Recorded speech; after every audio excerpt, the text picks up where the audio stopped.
it now gives me great pleasure to hand over to Coral from the Challenging Behaviour Foundation, who's just going to talk around it more from the, I guess, the family perspective and the wider perspective. Coral. Thanks, Mark. Hello, everyone. So I'm Coral. I'm from the Challenging Behaviour Foundation. For people that don't know, the Challenging Behaviour Foundation is a small national charity that supports the families of children, young people and adults who have severe learning disabilities and behaviours described as challenging. We provide information and advice, including having a helpline, and we have resources for families and professionals. And additionally, we work with partners to share best practice and influence policy. Now, I'm going to quickly whip over a bit about terminology because we were always asked why we use the term behaviours that challenge. So very quickly, why we use the term behaviours that challenge.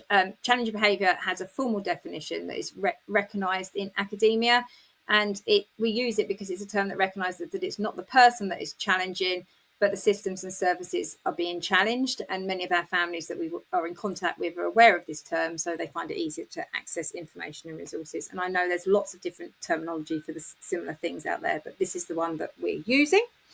Why we were interested to be involved in this piece of work and why we saw it as important. So the families that we work with really feel that adaptations matter for their relatives with severe learning disabilities and behaviours that challenge for a number of reasons. Obviously, adaptations can help ensure that the person's environment meets the needs of that person, and that's both in a sort of helping, if we get sort of their sensory needs right, then those behaviours of challenges can reduce.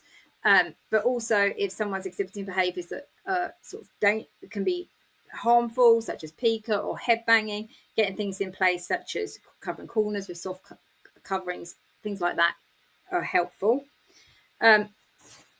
Adaptations can create an environment that better meets the person's needs and can prevent behaviours escalating to the point that the person reaches a crisis. And we know in the case where someone has a learning disability whose behaviour challenges, that if their living situation can break down, they can end up being detained in a hospital under the Mental Health Act. And families shared their worries about this, and that because there's nowhere else often for their family members to go, and being in an inpatient unit can cause significant harm and trauma.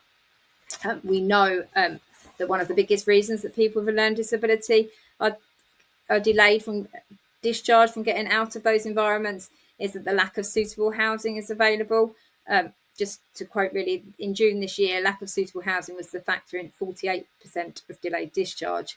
So making adaptations to housing that can be suitable can help facilitate discharge and stop people with a learning disability and autistic people spending such long times in hospital. And we know at the moment, the average length of stay is over 4.5 years. So I've just run through why families that we're in contact with felt adaptations are so important and were keen to be involved in this work. And families we're in contact with were keen to input into how adaptations are used to support their relatives. So that's how we that's a bit of the background of how we came involved.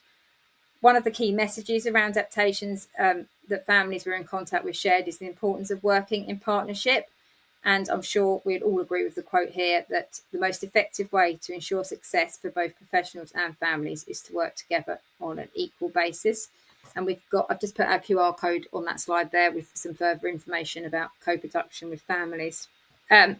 So improving partnership working, we can achieve greater equality, mutual respect and satisfaction, as well as a more efficient use of everyone's time. We can create a positive, empowering and supportive relationship with everyone working together towards the same goals. And most importantly, we should achieve better outcomes for the person with learning disabilities and challenging behaviour. Some of the things that are needed in partnership work, and I've just sort of listed there. None of these would be a big surprise. Honest and open communication, accept the challenges each other faces, acknowledge each other's expertise. And we know that families bring a whole host of expertise. They've been the main source of love, care and support for their relatives throughout their lives, know their relatives well. Sometimes professionals can come and go, but the family is the sort of key member that's consistent and there.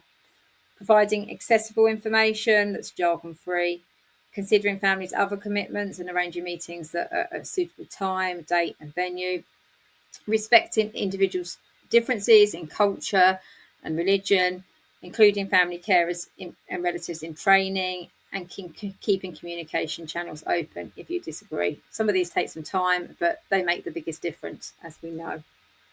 The other key message that families shared around ensuring adaptations meet their relatives' needs is the acknowledgement that adaptations are just one part of the solution. So adaptations need to be seen as one part of a wider system for the supporting the person. People with severe learning disabilities don't display behaviours that challenge for no reason, and in many cases they're communicating that their needs aren't being met. This could be because their home environment isn't right, or it could be due to other factors. For example, they're not being supported to take part in activities that they enjoy, or they have health needs that are not being met. So adaptations can help address needs to improve needs at home to improve their quality of life, and they can reduce the impact the behaviours that challenge. But if the reason that the behaviour person is displaying that behaviour is due to something else, adaptations alone won't be enough.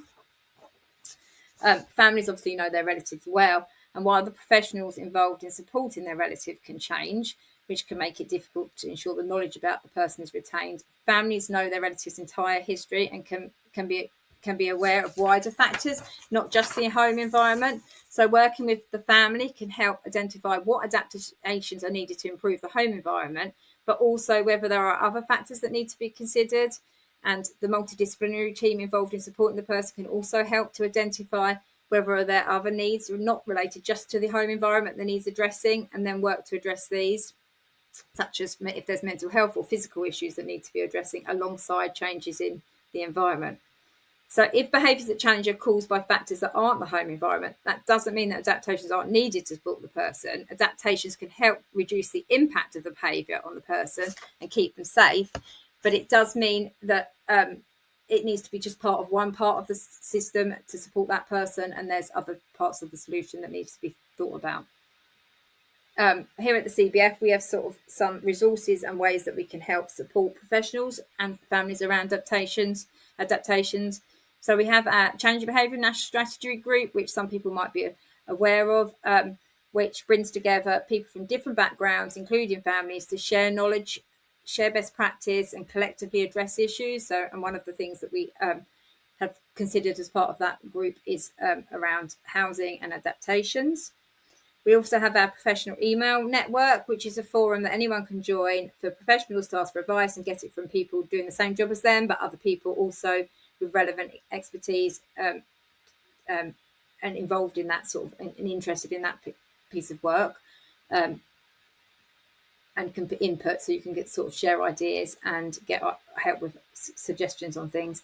And we also have a number of resources on our website. So we have resources specifically around specialist equipment and safety adaptations. So our website's up on there, so do take a look. Thank you very much. I hope that's helpful. And I shall pass on back over to Paul. Great. Thank you, Coral. I mean, it kind of struck me that a lot of the things that you were saying kind of applies pretty much good practice almost regardless of whether it's a kind of behaviour concern or a challenging behaviour. It kind of applies for most people in most situations, I guess. So do you kind of get frustrated that that's sometimes not the case, or what's your kind of view on how I suppose kind of interactions with families usually run? We do find families are often involved a few stages too late as well. So getting families involved really early on is really important. Right at the initial stages, having early conversations with families. Families have a whole host of stuff to bring to the table, and recognise that, and spending the time it's sort of investing that time in the beginning can save a lot of time further down the line.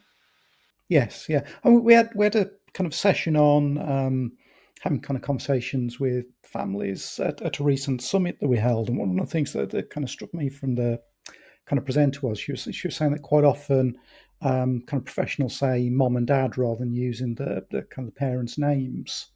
And she kind of felt that was really important in terms of speaking at kind of the same level. Would you kind of agree with that?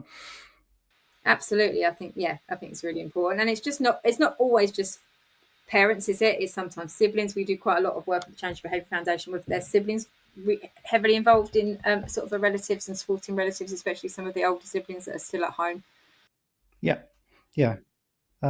Just kind of, I suppose, got a comment there in terms of the kind of timing of it, and yes, I suppose kind of what you're saying in terms of getting in there early enough to kind of make a difference before kind of turns into a kind of firefighting exercise. Absolutely. I think, yeah, that's it. It's really important, isn't it? Great. Well, thank you, Coral. If you're okay to hang around a little bit, I think we'll probably have more questions as we move through the afternoon. But no, thank you for joining us. Thank you.